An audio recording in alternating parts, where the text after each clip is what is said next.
Good afternoon, folks. A little bit different timing here because we are on the homeroom schedule. So, hoping everybody's doing well. And some of you had your parents here last night. Thank you. Wanted to go over something real quick before I get started. We've got 23 of you. I'm hoping there's more. Should be more. All right. We'll go ahead and share the screen. And first things first. So the schedule for the rest of this week is going to be a little bit funky. So I want you guys to make sure you take a good look at this.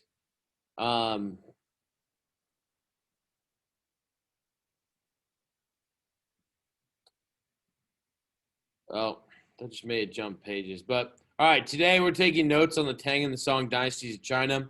Tomorrow you have your open notes quiz on all of chapter 13. And in class, notes on feudal Japan. And that's chapter 14. You don't have to read that. And the signification of Nam, Viet, and Korea. I'm going to talk about that a little bit tomorrow, and there's not too much. So I'm not going to, tomorrow we're not going to do primary source work and stay on the schedule just because I didn't realize that we had a double chapter here. And so trying to be flexible. Thursday we'll do AP Themes Day in class. Your homework will be to get ready for the discussion. That'll be half of you will be creating questions, and then half of you will be doing the discussion on Friday. The other half will be asking the questions. We'll talk about that later. And then discussion in class on Friday, so that'll be based on participation. And then Monday, chapter 10 and chapter 11, you can see the pages. This is going to be the open notes quiz, and this is going to be the reading for that week. I've taken out a few pages.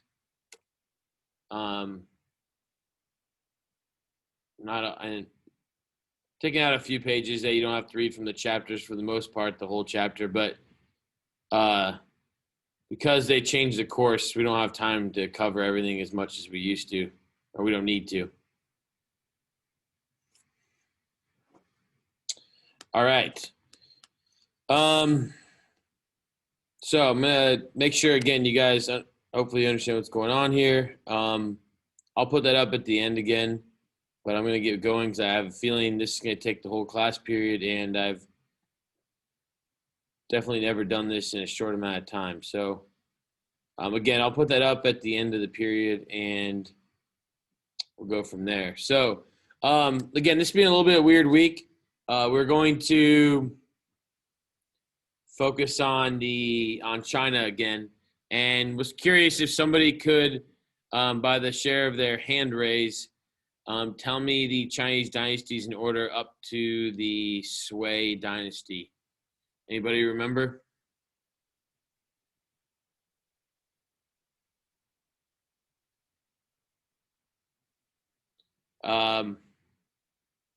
Wait a little bit. The first one's Shang. Shang.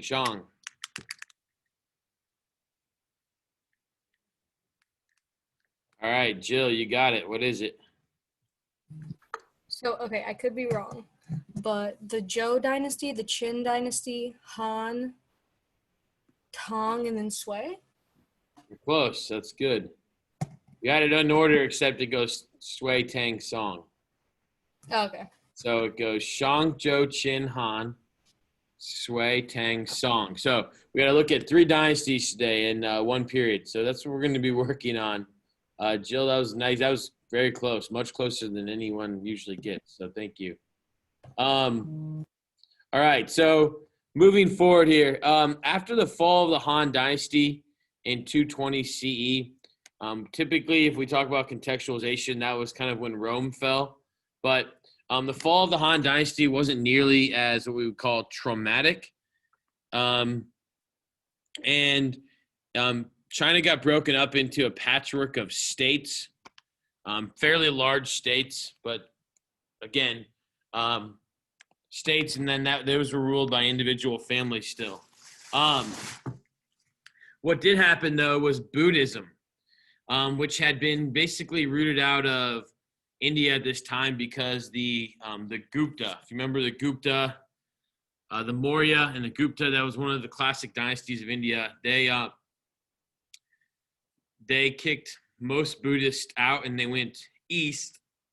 And because China wasn't organized and unified, it was fertile breeding ground for Buddhism to take shape and make a dent in Chinese culture. And that's there's a lot of Buddhism today in China, and a lot of remnants, a lot of art, etc. It have a huge influence on their culture.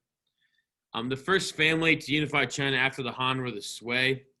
I'm going to go through this fairly quick because, again, the Sui is not going to be on your it's not one of the standards for the AP test, but it's kind of important for you to see this. The Sui dynasty, that's not the map that you're looking at. That was a mistake on my part, but they did use legalism to rule, and they started to reestablish the boundaries with the Great Wall from various different nomadic invaders. But probably most importantly is they linked the Grand Canal. So there was a series of canals that were built to get crops and to move seeds and trade in the Yangtze and the Yellow rivers. And there was a disconnect between the north and the south.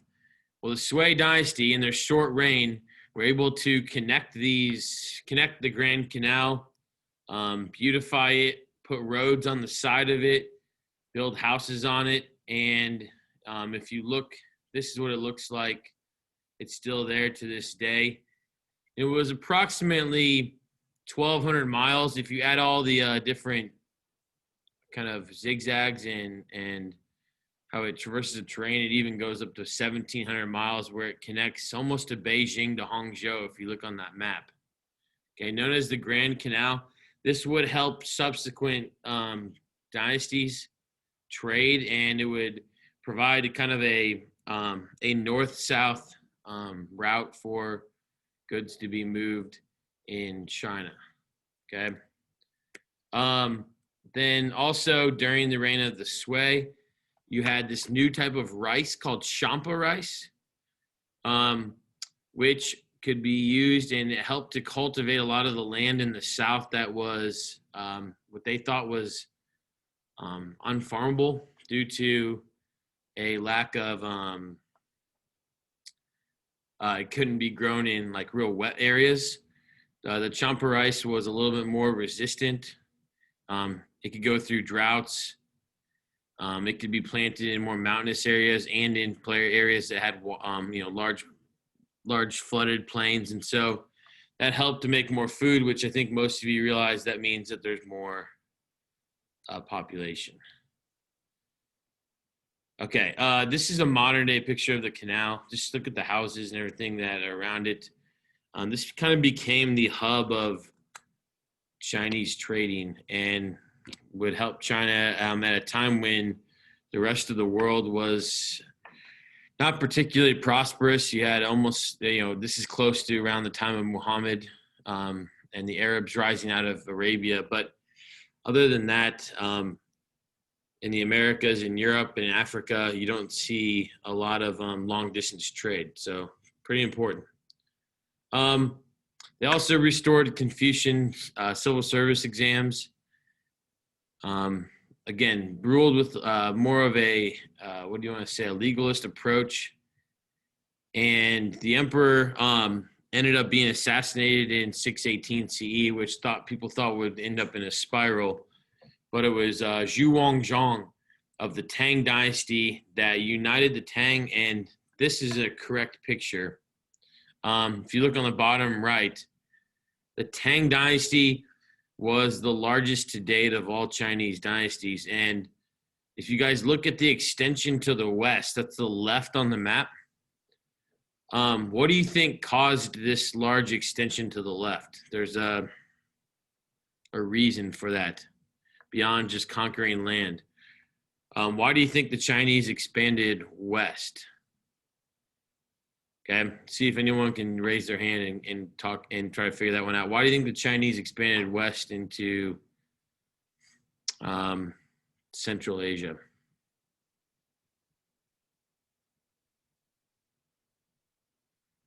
Do that geographic location. Anyone want to take a guess for me? Maybe they wanted to be like closer to Rome. Okay, there you go. So getting closer to Rome would be the idea.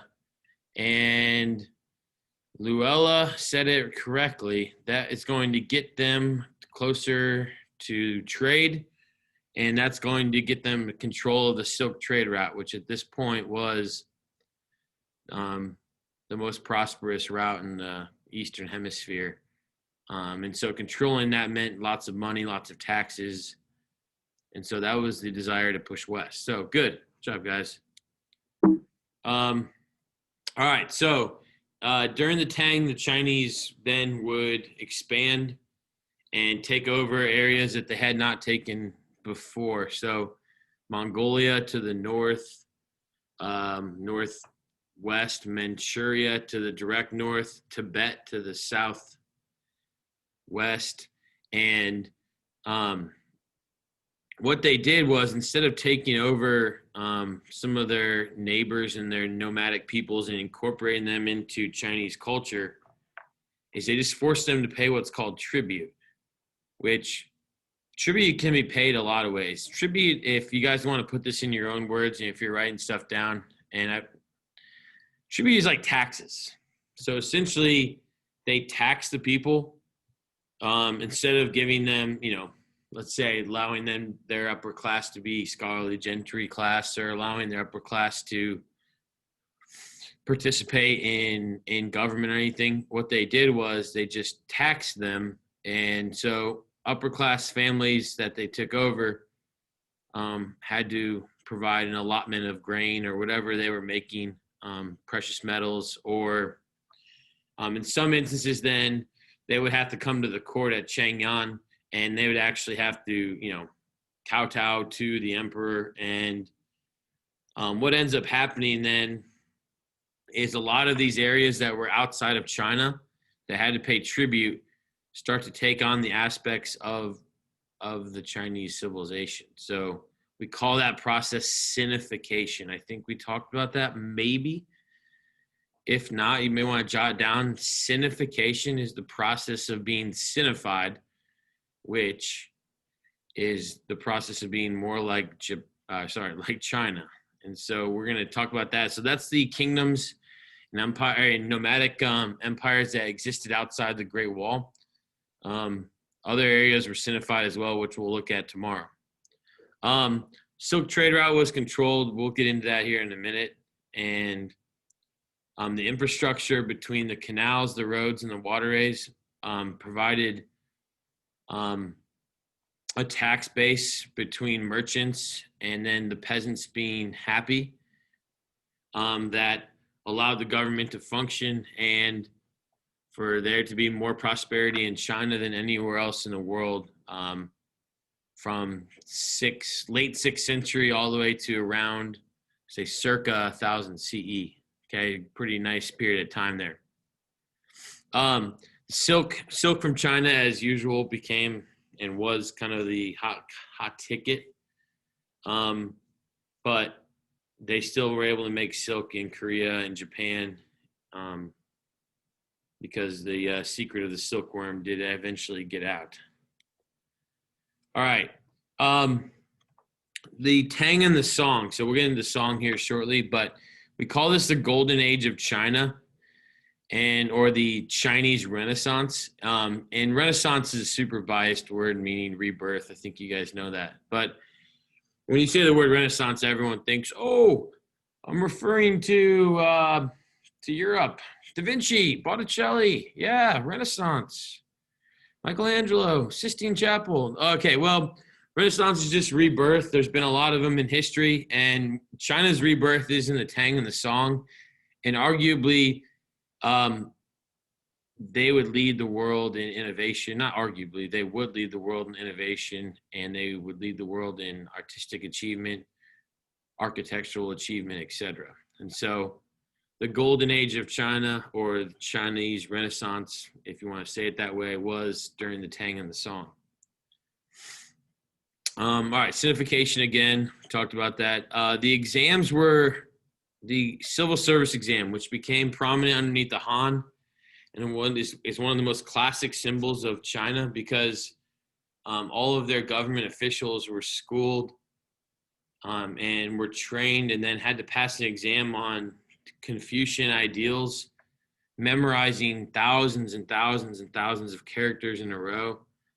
And then during this time, during the rule of the Tang, they became even stricter, and they started to make them apply this memorization of the Analects, or of Confucius's work, to modern problems. And so even though the exam system was still somewhat, it was biased towards rich people and towards rich families.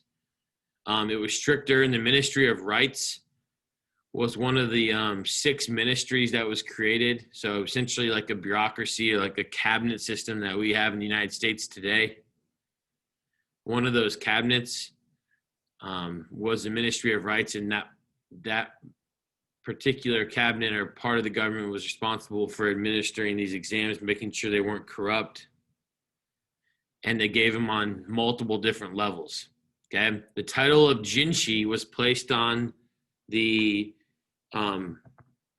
civil service agent, or the person who could pass all of the exams and got to the highest level. So if you were Jinshi, you typically lived in the court of the emperor or close to it. You had access to the emperor, and you were treated extremely well. All right. One of the things that became symbolic of the scholarly gentry class then was this fashion for long nails. And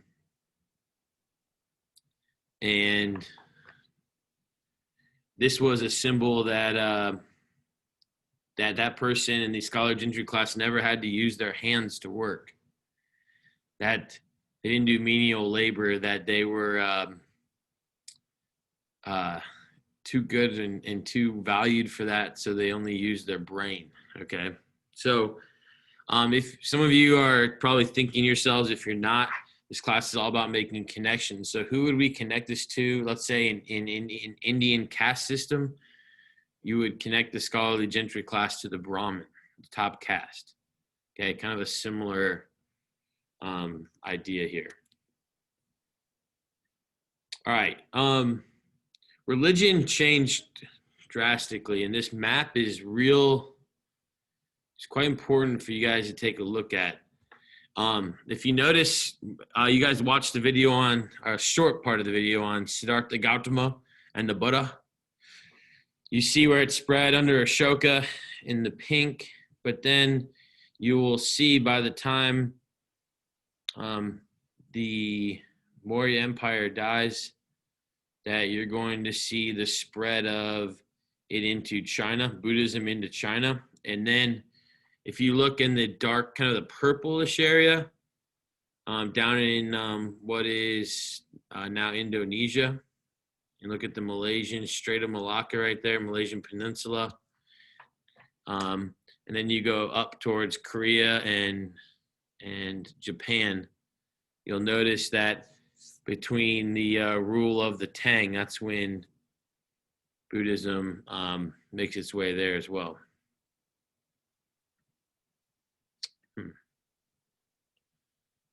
Got someone in the waiting room, Sam Sewell.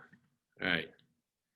And then you have 2 different variants of Buddhism that become popular. And maybe we talked about this earlier. I don't think we did, but the Mahayana strain started to look for a savior. So people that worshiped the Buddha as a god and wanted something like basically someone to worship and praise. And then you had Zen Buddhism, or Chan Buddhism, which continued to stress yoga and meditation and did not support the large statues and architectural structures that the Mahayana Buddhism did. Okay, both of these variants are going to end up being in Japan and Korea. One empress, and the only empress in Chinese history, tried to make Buddhism the state-sponsored religion of China, and that's Empress Wu. And at the time of her reign, her push to end the Confucian scholar like dominance and to push monasteries, there was 50,000 monasteries in China. Now, that posed a problem because the monasteries collected taxes from the people that would go there to worship and to meditate. And then all the monks, the people who gave up their land and everything, went to live there. What happened, or what would happen, is these people did not pay taxes. And so, and they pay taxes to the temples. And so this would hurt the tax base of the Chinese and cause a Buddhist or a Neo-Confucian backlash eventually. All right, so the backlash came pretty quickly. So once Empress Wu died, her policies, many of them were turned around. And by the 9th century, so that's the 800s, you see Buddhism started to be attacked as not a Chinese religion, and it was barbaric. And Confucian scholars didn't like it because it questioned their authority. Taoists thought it was encompassing too many people, taking too much money. And so what ends up happening is this economic loss means that in 845 CE, you have a turning around, and they reverse the policy. And this was an attempt to save the Tang family and the Tang dynasty. Essentially, it failed.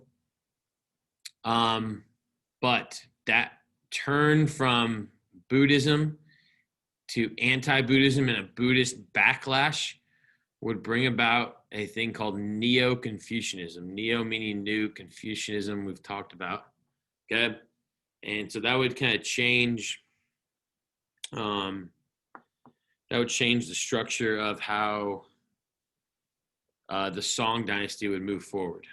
Okay, so the Tang fall in what isn't really that tumultuous of a time by 906 CE, and the Song are going to replace them, the Song family.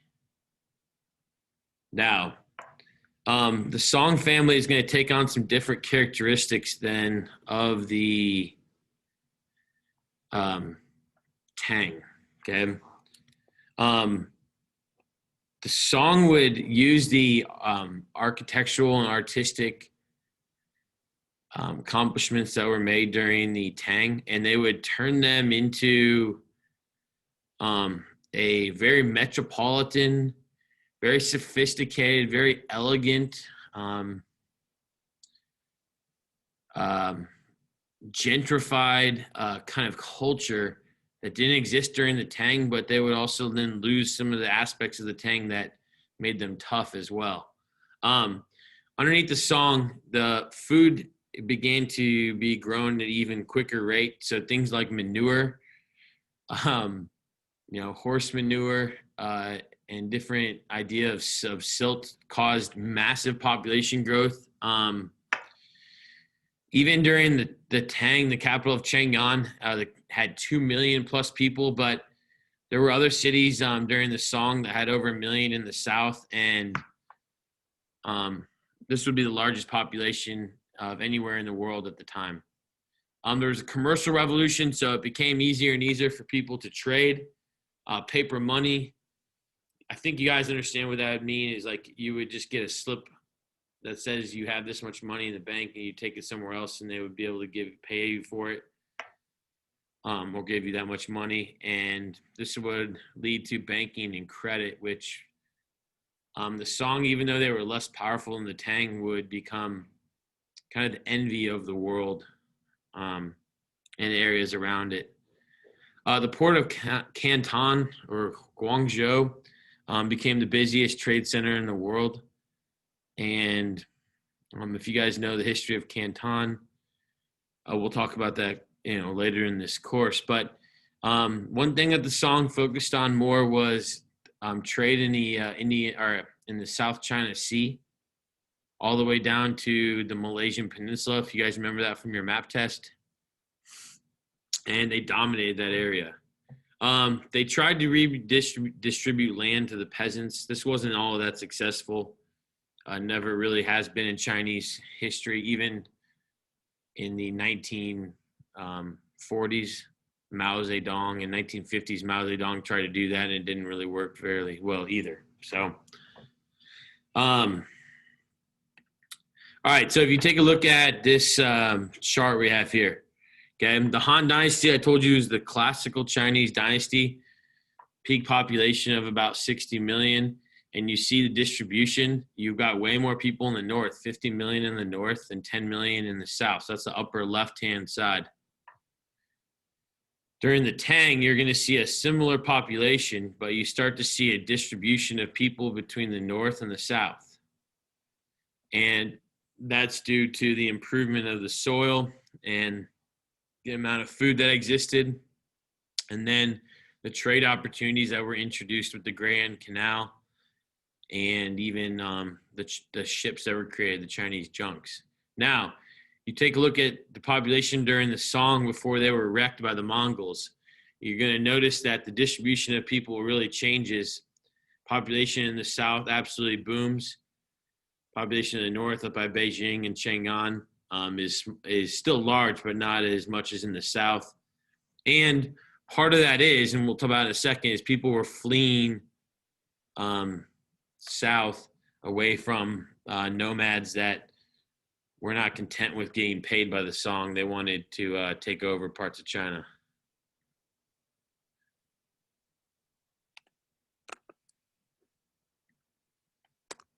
All right, so that's going to lead to, again, this Tang and the Song considered the golden age, but the Song in particular, and their emphasis on art and technology was impressive. So ships were standard with compasses, watertight bulkheads, rudders. You guys can see the junk on the right. This is a Chinese junk, by far the most sophisticated ship in the world.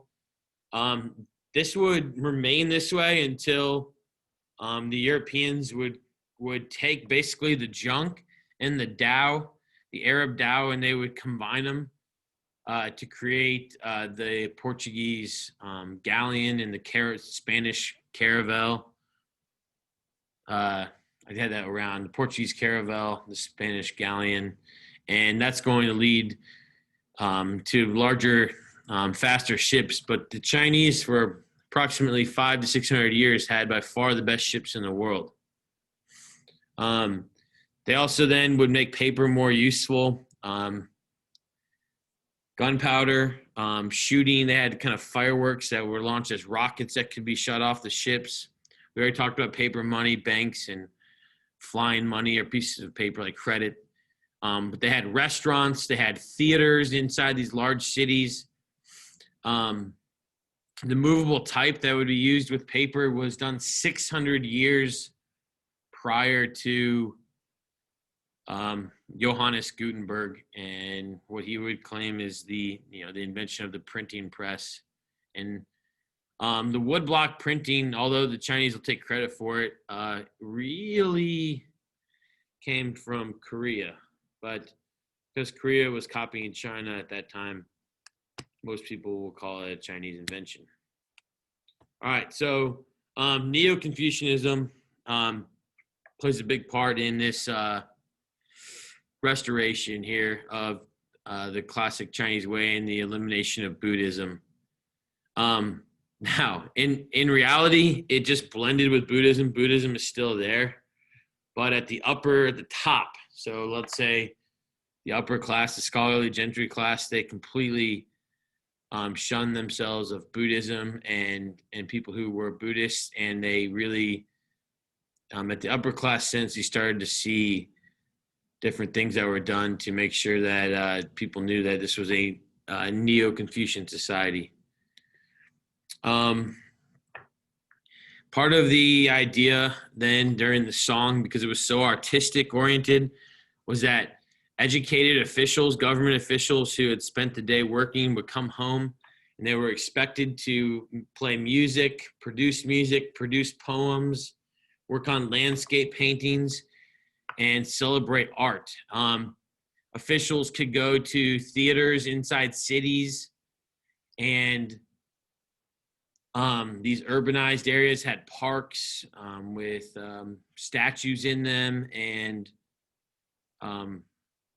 it became, like I said, a lot more gentrified for these upper class people. The golden age of art, one of the most important traditions was this thing called three-color ware pottery. You can see an example here on the right. And so using different acids and different combination of chemicals, they could produce that. Once they fired these in kilns, they could produce these little horses and camels. And this became these became the thing that people around the world in the Eastern Hemisphere wanted, was a piece of three-color ware from China. Here's a picture of it. Okay, you can imagine these are close to 1,000 years old. Pretty impressive. Look at the detail. Okay, you can see the colors. Poetry, Du Fu, and Li Bo are probably the two most famous poets. They were Tang scholars who, again, produced a lot of poems, but they're some of the ones that we have left. And you can see the symbolism of nature and deducing meaning from nature. And this is a poem we usually read in class, and I have kids try to analyze. Got about 11 minutes left. Not going to dwell on it. But if you want to take a few moments after this to meditate and read this, I would contemplate it. It could be good for you. Okay, but this is an example of a poem made during the Tang Song era by government officials. All right, so these are this is the architecture that became kind of standard. You're going to see on both of these, you're going to see in the corner of these buildings a curved roof that is at the corner, kind of turned over. And this became the style of not just temples, but then it became the style of the upper class. And so symbolic of the upper class is you had to, your house had to be fashioned in a style. And if you were not in the scholarly gentry class or not of wealth, you weren't allowed to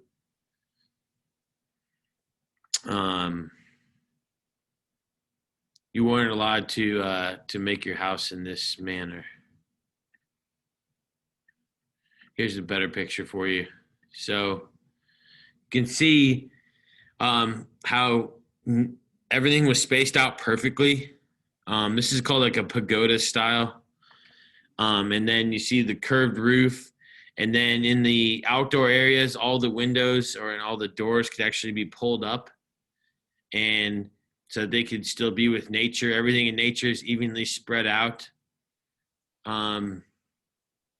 And so this became, again, a symbol of wealth, of status, and expectation for those who were at the top of society. Here's another one. This is in Beijing, I think. Okay. Landscape paintings, particularly in the Song Dynasty, became something that people and artists were expected to produce. What you'd have is a short poem on the right. Excuse me, I don't read Chinese characters, but you have a short poem on the right, and then the picture is meant for you to kind of, again, meditate and try to deduce meaning from what nature has to tell you. Here's another one. This is legitimately in my friend's house. He studied in China for a year, and he's gone back a handful of times. He's yet to bring me one, but you can see again just the poem on the upper right and the landscape. Now talk about the status of women.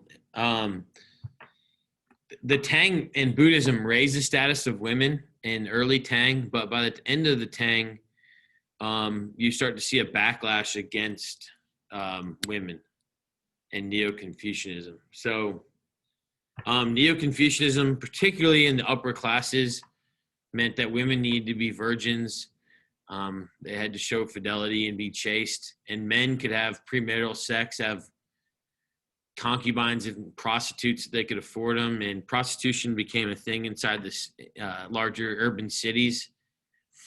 And women, lost any rights to education or even becoming like small scale merchants or anything. And foot binding became the basically the symbol of this Neo-Confucianism, this ultra patriarchal society, and this would last legally up until the 20th century. Okay, which that's only 120 years ago. That's not that long ago. So, if you guys want to look at the description here, here's what you do. At the age of, I think I have it on here. Let me see if I can find it. All right, so what you would do is break the normal foot, wrap it up underneath, and then you take what you do is you take bamboo and silk string, and you wrap the foot up in this bandage, and you continue to do that for 2 to 3 years. And that's what you end up with is a 3 foot long, or 3 inch long, not 3 foot, 3 inch long foot that looks like this. Okay, and that was in the shape, the idea was that this was the shape of a lotus flower, and it was an artistic expression. In reality, this was a huge restriction for women and their movement. At first, it became an idea that this was a status symbol because women who did this couldn't work outside the house because it was too painful to walk. What it turned into then was upper class women had to do this in order to get married. And if they didn't do it, parents feared they'd never be able to get rid of their daughter, and having a daughter was a sign of bad luck. And this practice continued for quite a while, like I said, over 1,000 years. Okay, here's the example of a bound foot. You can look in the upper right, the bone structure that changes. This isn't actually a foot that's been bound in a picture. Can you imagine how painful that would be? So at the age of 3, they break these bones and they turn them underneath the foot. Okay, let's see. I think I have a few more pictures. Here you go. 3 inch long foot.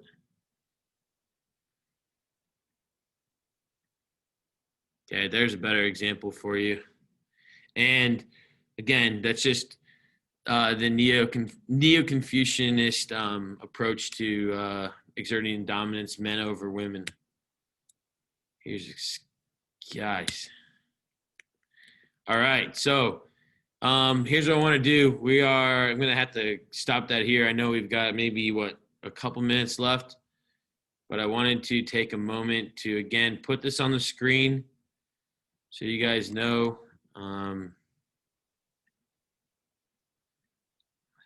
See if I can make a fancy place for it on Canvas. But this is what we just did, notes on Tang Song. Tomorrow, open notes quiz on chapter 13. Make sure you read, take notes on the format that I gave you on the themes. We'll be using them in class on Thursday. I'll go over feudal Japan tomorrow and the signification of Korea and Nam-Viet. And then themes day in class on Thursday and discussion on Friday. Okay, and then these are the page numbers for next week. If you didn't jot them down, go ahead and jot them down. I've got 2 minutes. If anyone has a question for me, feel free to ask. And if not, I appreciate you guys listening. If you ever have questions during a PowerPoint or something or notes, please ask. If not, usually you'll have read already, so you'll know a little bit more and you'll be ready for that.